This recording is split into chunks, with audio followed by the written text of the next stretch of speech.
eso es lo que se desarrolla en las páginas de la Escritura. Se ha dicho y con gran certeza de que hay un tema que une a toda la Escritura y es la redención del género humano. Dicho en palabras más entendibles, la salvación del género humano. Eso es lo que habla la Escritura.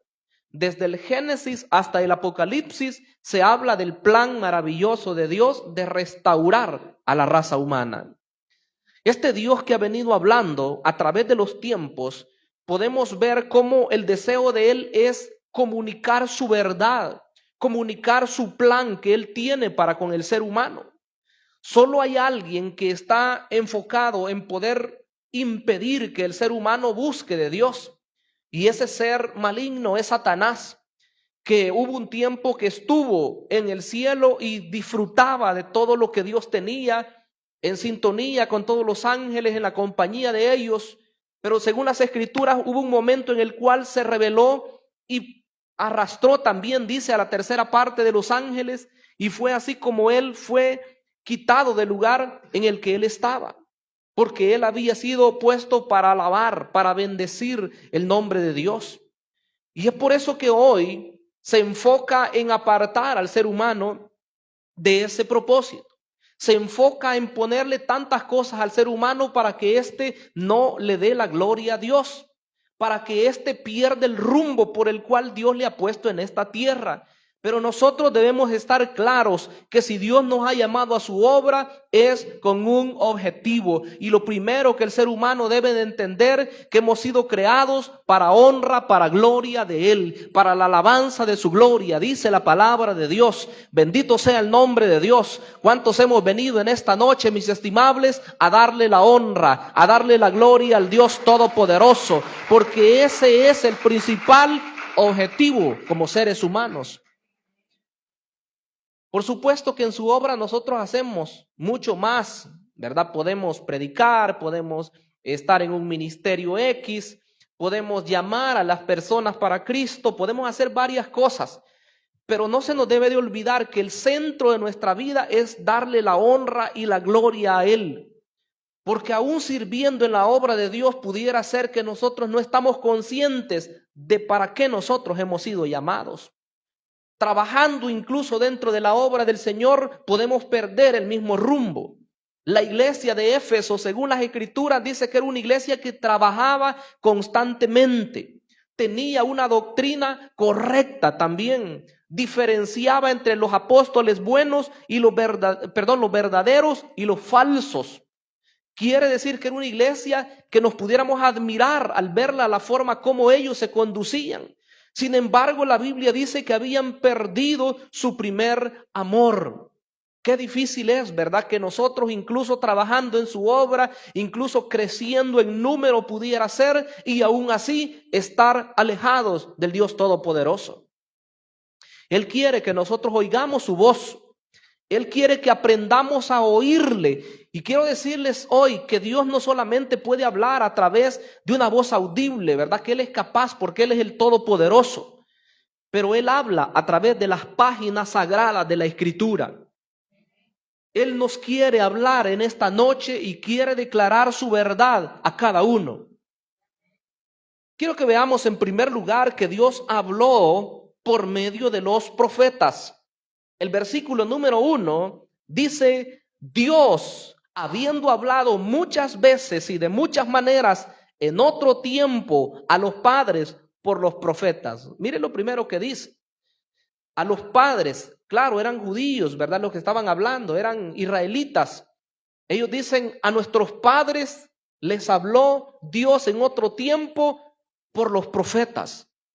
Ellos recibieron ese mensaje de Dios. Ellos oyeron el mensaje muchas veces y de muchas maneras, dice el escritor de la carta a los Hebreos. Quiere decir que a través de los tiempos, la voz de Dios siempre se ha dejado oír. Y debemos ser conscientes, incluso en la revelación de las Escrituras, que hay tiempos en los cuales la presencia manifiesta de Dios fue más clara. Oiga lo que dije. La presencia manifiesta de Dios fue más clara que en otros tiempos. Porque nosotros debemos entender, hermanos, por ahí tengo un mensaje que todavía no lo he finalizado, pero quiero hablar en un día de la presencia manifiesta de Dios. Porque una cosa es hablar de la omnipresencia de Dios. ¿Cuántos saben de la omnipresencia de Dios? La omnipresencia de Dios es que Él está presente en todo lugar. Y usted puede decir, bueno, yo estoy en la iglesia, Dios está conmigo. Voy por la calle, Dios está conmigo. Estoy en mi casa, Dios está conmigo. Estoy en el trabajo, Dios está conmigo. Estoy en el centro de estudio, Dios está conmigo. Porque Él lo llena todo, mis estimables hermanos. Tenemos a un Dios que es el Dios todopoderoso. Todos los atributos que Él tiene nos hablan de su grandeza. Entonces Él es omnipresente. Pero la diferencia entre la omnipresencia de Dios y su presencia manifiesta es, mis estimables hermanos, que Él se va a manifestar donde se le reverencia. Dios está en todo lugar, ya lo determinamos, pero no se manifiesta de igual forma en todo lugar. ¿Por qué será? Es por la falta de reverencia que puede haber en las personas. Dejemos al mundo, ¿verdad? Ellos están en contra completamente de Dios. Ni siquiera son sensibles a que Dios gobierna por sobre ellos. Ellos piensan que son libres. Pero la iglesia del Señor incluso también podemos caer en eso y creer que nosotros igual, ¿verdad? Nos conducimos por nuestra sabiduría, por lo que ya conocemos. Y eso no debe ser así. Debemos conducirnos por la misma gracia del bendito Espíritu Santo de Dios. Y si nos dejamos guiar por Él, esa presencia nos va a asistir siempre. Dice que Dios le habló a los padres, ¿verdad? Los israelitas en aquel tiempo por medio de los profetas. Pero dice que Dios les habló muchas veces y de muchas maneras. Yo quisiera mencionar algunas cosas acá. Esas muchas veces y muchas maneras pudiéramos verlas desde el mismo inicio. Hay un hombre de Dios que la Biblia dice que se llama Moisés. A este hombre Dios le hizo oír su voz. Esa voz de Dios dice que con otros hombres él podía hablar por medio de sueños, por medio de visiones. Pero dijo Dios, no así con mi siervo Moisés. Cara a cara yo voy a hablar con él, dijo Dios. Mire qué maravilloso fuera hoy que nosotros seamos diferentes al resto de los cristianos, porque pueden haber muchos cristianos pero descuidados que no saben nada acerca de la voluntad de Dios, pero que nosotros nos esmeremos en ser de las personas que están siempre en la comunión con el Dios Todopoderoso, que aprendamos a oír su voz, que nos habla y nos insta a ser diferentes cada día. Cada día. Moisés oyó la voz de Dios. Y a mí me sorprende que fueron dos las oportunidades en las que él subió al monte Sinaí. Y ahí en el monte Sinaí oyó la voz de Dios. Escribió en las tablas que había preparado. Y en otros lugares dice que fue el dedo de Dios el que escribió. Y él traía sus tablas. Él venía con la seguridad, con la conciencia de que era Dios el que había hablado. Y claro, él lo declaraba a todo el pueblo. Pero así hubieron otros hombres que pudiéramos decir que oyeron la voz de Dios. Ahí tenemos a Abraham, tenemos a Josué, tenemos a Gedeón, tenemos a David, a grandes hombres que oyeron la voz de Dios y ellos la declararon al pueblo. Entonces Dios habló de muchas maneras, pero la constante era que era por medio de sus profetas. Y si mencionamos algunos de los profetas más adelante, porque la Biblia diferencia entre dos tipos de profetas, los profetas escritores y los profetas no escritores. Los no escritores son aquellos que aparecen en las escrituras, pero que no tenemos algún libro de ellos. Sin embargo, tenemos la descripción de grandes hechos poderosos que obraron en el nombre de Dios. Pero otros tenemos sus escritos. Ahí tenemos a Isaías, ahí tenemos a Jeremías, a Ezequiel, a Daniel, a Oseas. Y a muchos profetas. Bueno, la Biblia enumera 17 libros proféticos. Entonces, entre esos libros proféticos encontramos a un Isaías, que la Biblia dice que para dar su mensaje utilizó varias figuras. En una oportunidad, por cierto, para nosotros hoy es duro el poder leer esos mensajes, porque dice que en una oportunidad le tocó andar desnudo o semidesnudo para poder dramatizar su mensaje. ¿Y qué era lo que Dios quería que entendieran? Quería que entendieran que así como él andaba semidesnudo y que así tenía que salir él apresuradamente, así iban a tener que salir cautivos hacia Babilonia. Entonces Dios siempre estaba queriendo dar a conocer su mensaje. A Jeremías muchas veces le habló por medio de formas proféticas, por medio de figuras. En una oportunidad le dijo, vete a la casa del alfarero y ahí te voy a decir qué es lo que quiero que comuniques al pueblo. Y cuando llega, lo mira que está haciendo una vasija bien hermosa y de repente dice que se echó a perder. O sea, se deshizo, podemos decir nosotros, del barro. Se desfiguró.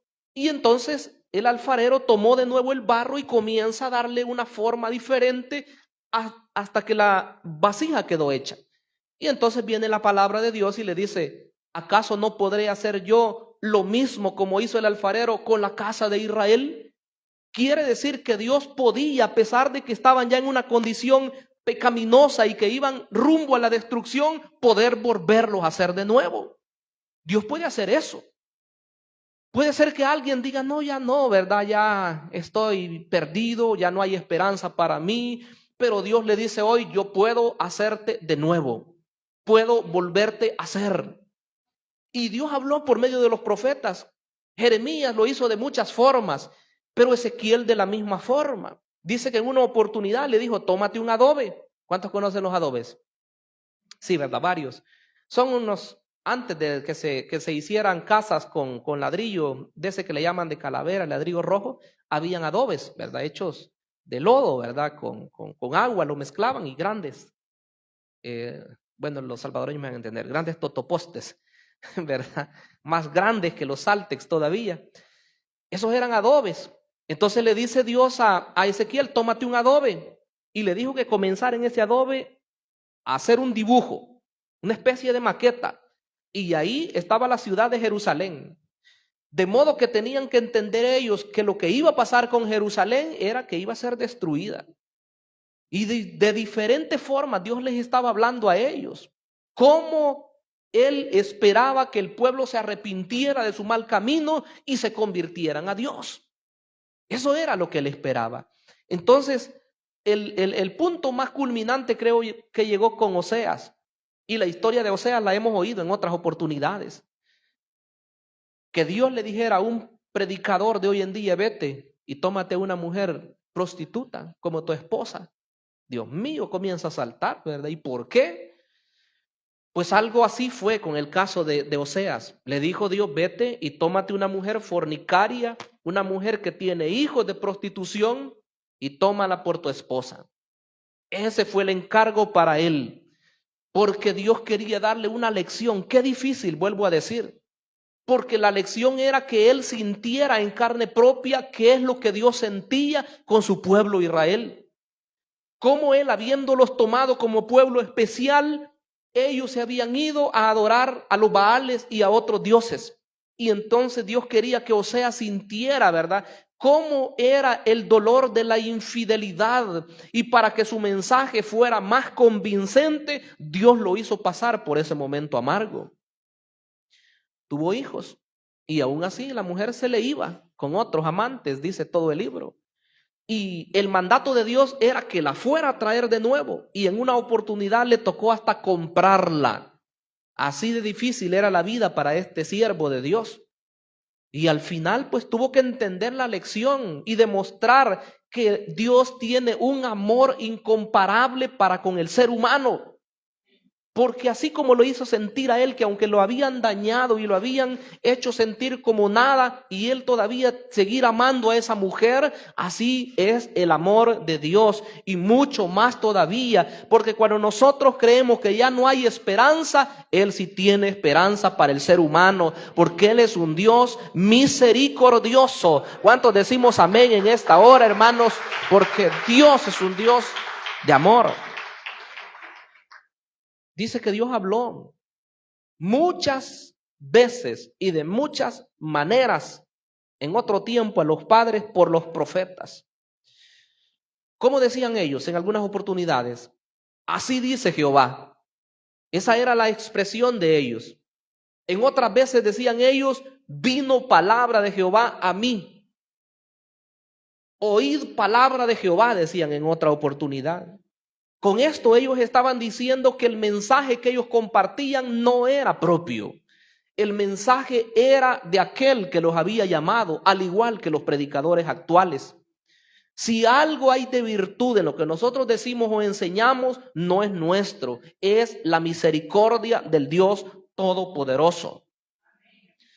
Este mensaje es de Dios. Este mensaje no es de nosotros. Lo transmitimos nada más. Somos voceros. Uno de los conceptos acerca de lo que es el profeta es portavoz. Ellos eran portavoces del mensaje de Dios. A veces se les llamaba videntes. ¿Por qué se les llamaba videntes? Porque recibían por revelación de Dios el mensaje que ellos iban a comunicar.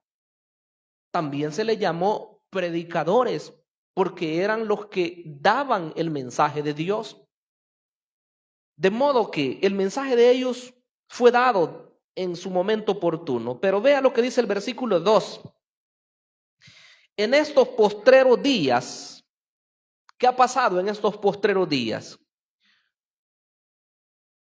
En estos postreros días nos ha hablado por el Hijo, a quien constituyó heredero de todo y por quien asimismo hizo el universo. En estos dos versículos vamos a ver 7 cosas que Dios dice acerca de su Hijo Jesucristo, en esta parte segunda. Pero hagamos esa diferenciación. Dice que en el tiempo antiguo Dios habló muchas veces, de muchas maneras, a los padres por medio de los profetas. Pero hoy dice, en estos postreros días nos ha hablado por el Hijo. ¿Cuáles son los postreros días? Y vea el énfasis que dice, en estos postreros días. Si el escritor de esta carta decía los postreros días y que ya eran una realidad en su tiempo, ¿cómo no será hoy en nuestros días?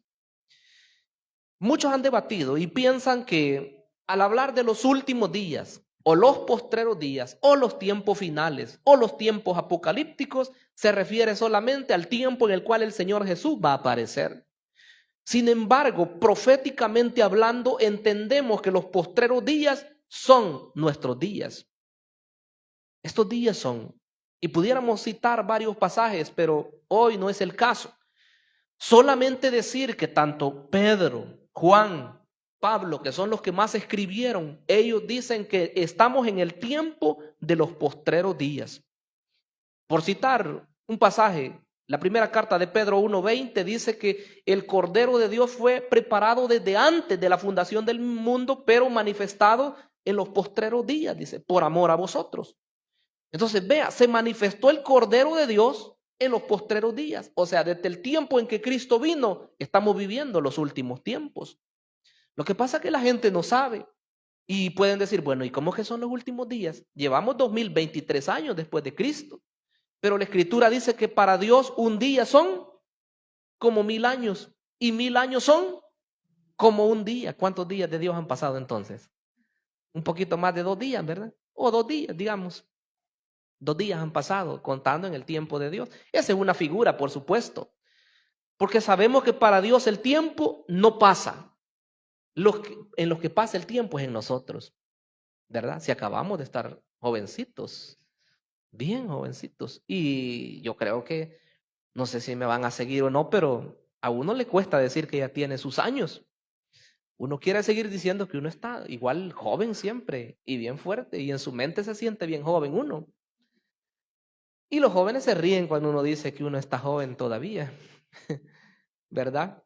Pero para Dios no cuenta el tiempo. Él es eterno, dice la Biblia. Entonces dice que en estos postreros días nos ha hablado por el Hijo.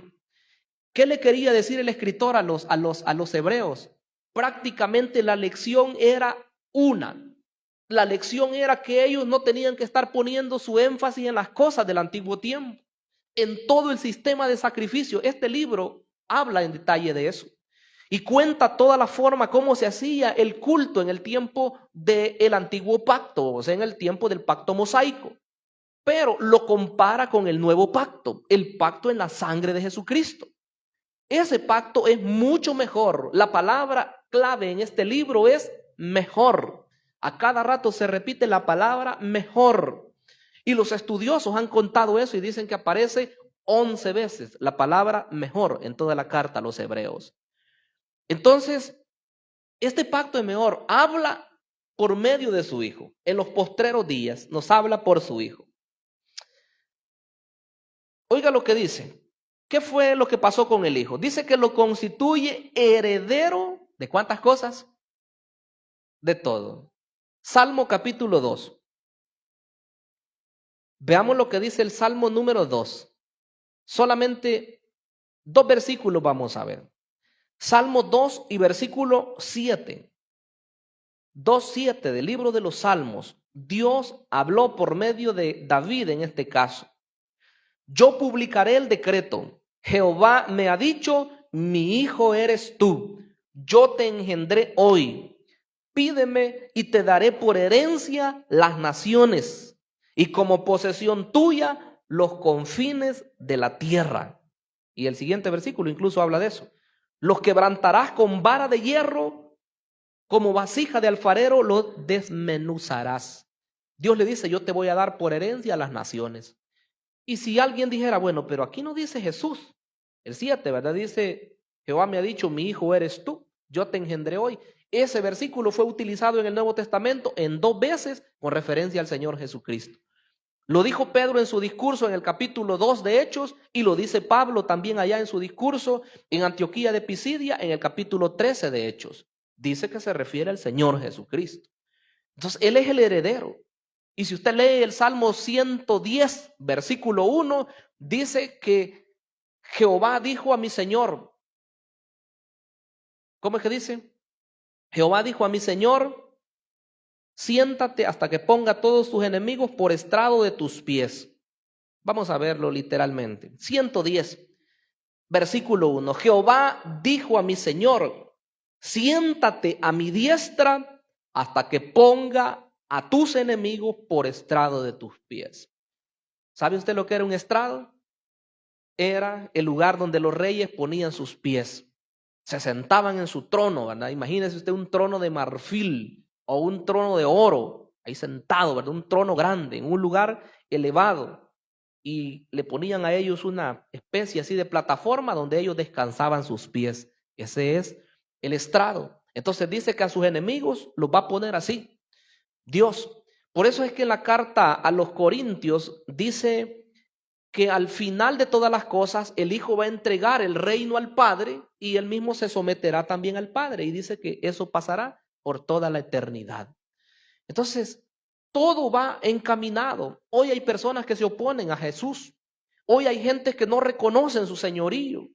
Pero qué bueno que hay una iglesia que no va a esperar el último día a que lo obliguen a que se arrodille delante del Señor, sino que hoy hemos entendido que Él es el Rey de los Reyes y el Señor de los Señores, y que nuestra alabanza es a Él por hoy y por siempre, por toda la eternidad. Bendito sea el nombre maravilloso del Señor.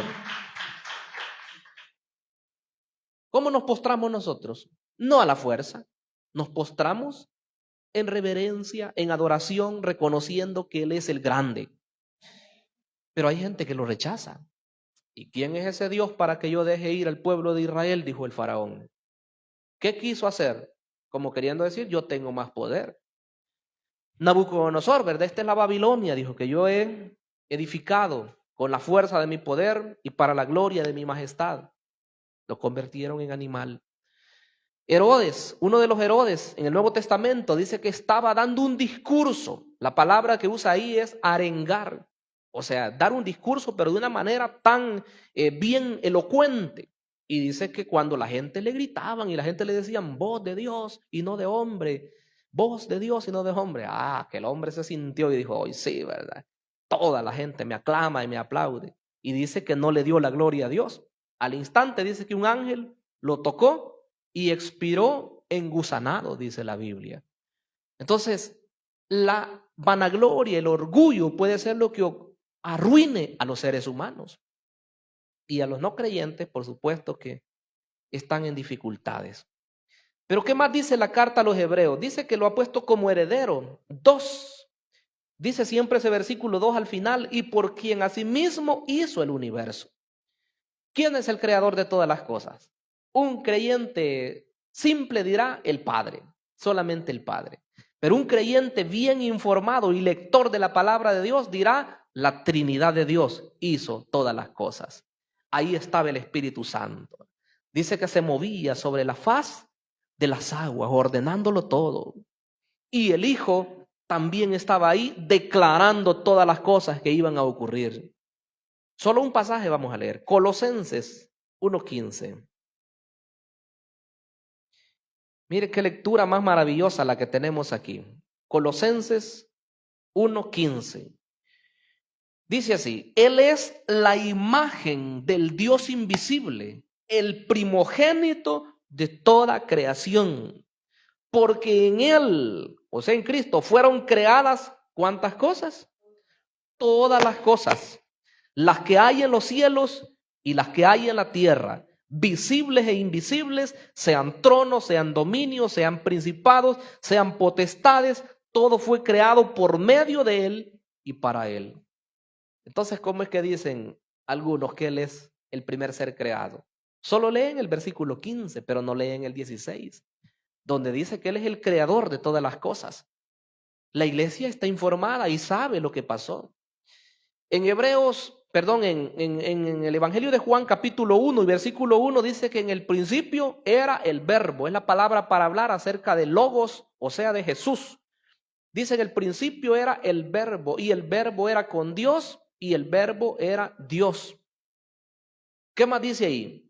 Dice que todo fue creado por medio de Él y para Él, y sin Él nada de lo que ha sido creado fue creado, dice.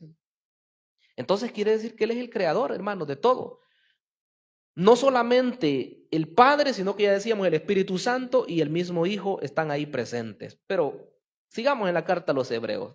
Número 3, mire qué más dice en el versículo 3 también. El cual siendo el resplandor de su gloria. Estas dos expresiones las vamos a ver juntas. Y 4, dice, y la imagen misma de su sustancia. Dice que es el resplandor de la gloria de Dios y es la imagen misma de su sustancia. Creo que el mismo texto que leíamos en Colosenses nos da un apoyo. Dice que Él es el resplandor, Él es la luz. Los entendidos dicen que ni siquiera pudiera tomarse como significado de un reflejo, porque un reflejo no es la realidad. Y el Señor Jesucristo no es solamente el reflejo del Padre, Él es el Dios hecho carne. Él tiene la misma esencia, vamos a ver a continuación. Entonces quiere decir que Él es el resplandor en el sentido que Él es la luz. Juan 8:12 dice, yo soy la luz del mundo. El que me sigue, dijo Él, no andará en tinieblas, sino que tendrá la luz de la vida. ¿Cuántos han conocido esa luz? Y el Evangelio de Juan dice que aquella luz verdadera, la que alumbra a todo hombre, dice, venía a este mundo. En el mundo estaba y el mundo, dice, por Él fue hecho, pero el mundo no le conoció. Entonces la luz va a alumbrar solamente a aquellos que de verdad crean que Él es la luz y le reciban en su corazón. Esa luz va a brillar, esa luz va a alumbrar, pero los que no crean se quedarán siempre en oscuridad. Entonces dice que Él es la imagen del Dios invisible. La imagen misma de su sustancia, dice. Y luego, como número 5, dice, y quien sustenta todas las cosas con la palabra de su poder. Sustenta todas las cosas. ¿Sabe de qué está hablando? De controlar lo que es la creación. Hay gente que piensan que Dios ya perdió el control de la creación.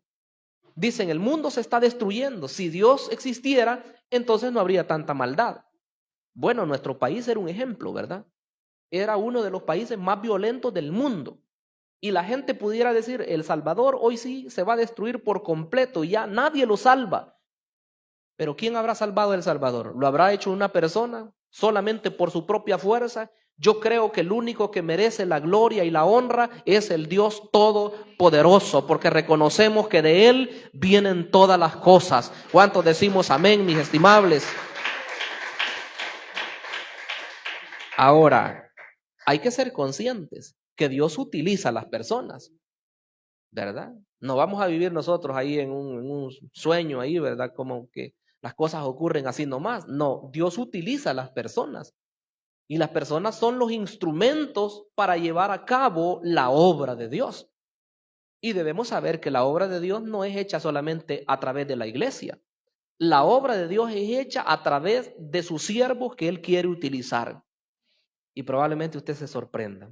Sus siervos no están solo dentro de la iglesia. ¿Cuántos creen eso? ¿Dirá algo la Escritura de eso? Claro que lo dice. Dios le dijo en una oportunidad a hombres paganos, oiga, ahora no digamos a alguien que se convierta a Cristo. Dios le dijo a Ciro, Ciro dijo, mi siervo va a hacer lo que yo quiero, dijo él. Y así, ¿verdad? Nabucodonosor también en el libro de Jeremías le dijo, mi siervo Nabucodonosor, porque ellos iban a cumplir con la voluntad de Dios. En el caso de Nabucodonosor, para mal. O sea que fue un hombre que estuvo al servicio de Dios para mal, para disciplinar a su pueblo. Los llevó cautivos a Babilonia. Pero en el caso de Ciro, fue su siervo para restaurar al pueblo de Dios. Les permitió regresar de nuevo a su tierra. Entonces, instrumentos en las manos de Dios. De modo que Dios mueve sus hilos, tanto en la iglesia, su pueblo que le conoce, como también estamos orando por los gobiernos, sean altos o sean medios, o como sea, pero Dios va a obrar a través de ellos. Yo creo que debemos ser conscientes. Los colores políticos a nosotros no nos deben de interesar tanto. Nos debe de interesar que la voluntad de Dios se haga en la tierra.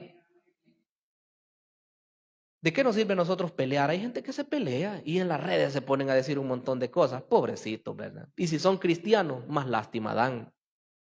Porque se ponen ahí y a veces hasta enemigos se hacen los cristianos por estar peleando por su político que les gusta. ¡Qué vergüenza! Pero no, nosotros oramos y oramos desde hace muchos años, no de hoy, para que Dios cambie nuestro país. Y si Dios levanta personas y el país cambia, ¿y por qué no le vamos a dar gracias a Dios nosotros? Y seguir orando para que Él siga obrando y que levante más personas todavía que de verdad lleven por un buen rumbo este país. Entonces, ¿qué más dice ahí? Como número 6, mire lo que dice. No solamente sostiene Dios, ¿verdad? Todas las cosas con su palabra poderosa. Incluso ahí podemos leer un versículo en Colosenses 1:17. 1:17 de Colosenses dice así: y Él, hablando del Señor, es antes de todas las cosas, y todas las cosas en Él subsisten. Les dije la idea, por eso comencé hablando de eso.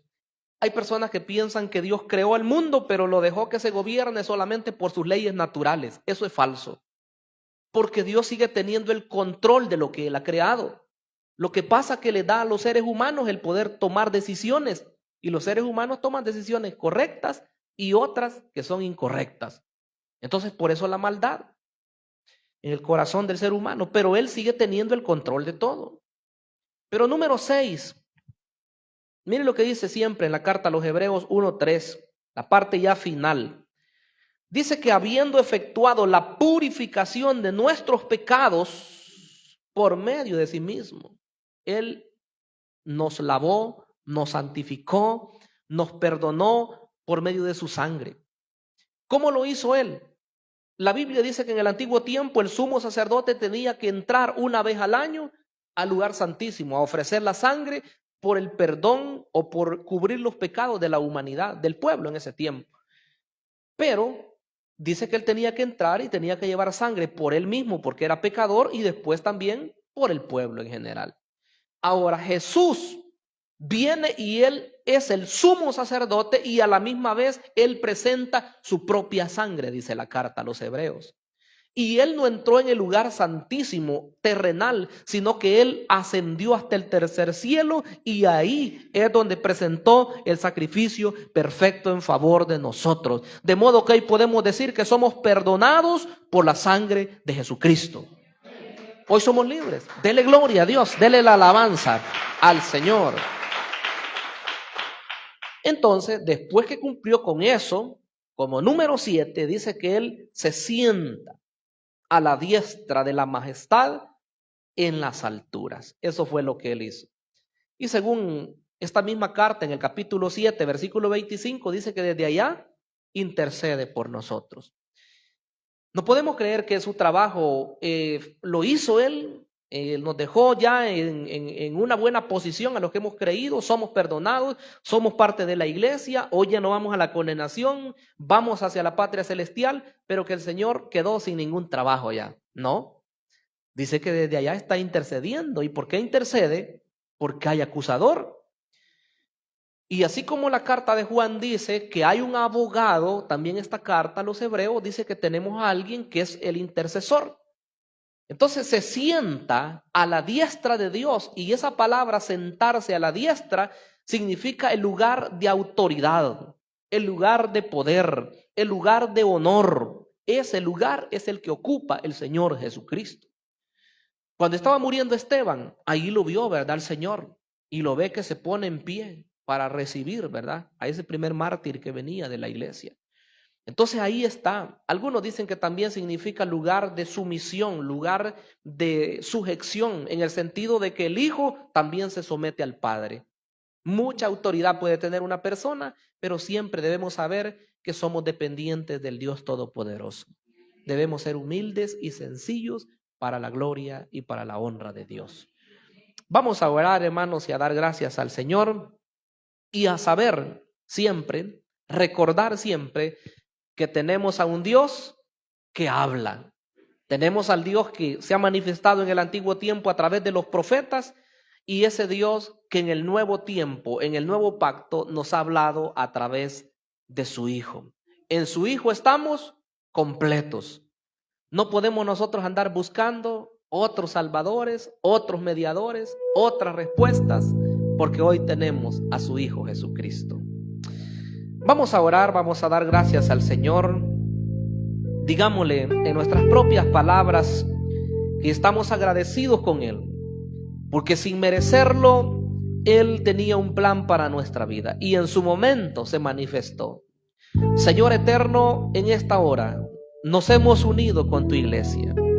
Nos hemos acercado, Señor, a este lugar para rendir nuestra mejor adoración, para rendir nuestra alabanza, Señor, porque tú eres grande, eres maravilloso, eres glorioso.